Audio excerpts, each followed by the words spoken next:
जदि आम मैंने यही जगत रे मंगल एवं आम जीवन दीर्घायु देखा चाहूँ ताहले दुईटी विषय करूँ।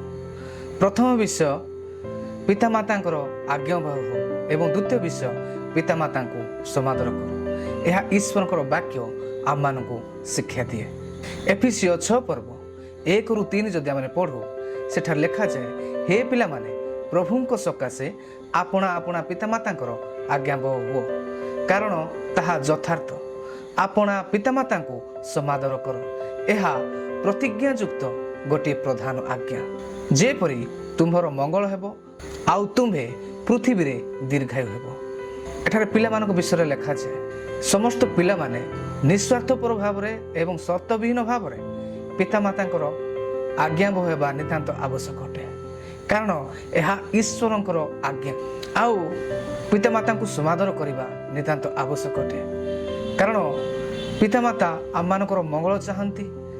पितामाता पिला मानकर कई मध्य अमंगल चाहती नहीं।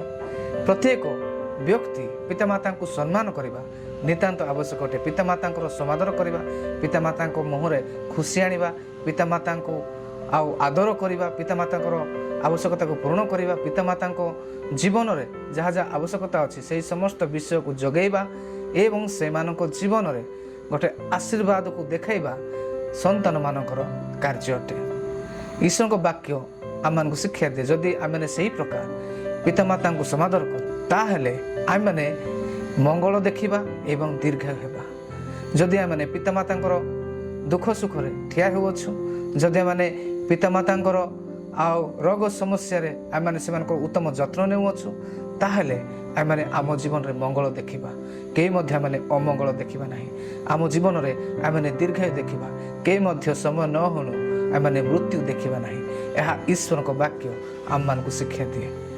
न्यू लिविंग ट्रांसलेशन बाइबल रे जदि आम देखू कलस्य 3 पर्व 20 पद लिखा जाए, चिल्ड्रेन ऑलवेज ओबे your parents for this pleases the Lord.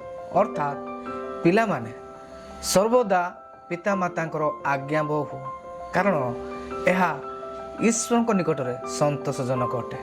जितेबले आम पितामाता आज्ञावह हो, पितामाता को सम्मान करूँ, से समय ईश्वर संतुष्ट होता एवं आम जीवन में मंगल आनी था, आम जीवन में दीर्घायु आनी था एवं आमको से आशीर्वाद करती।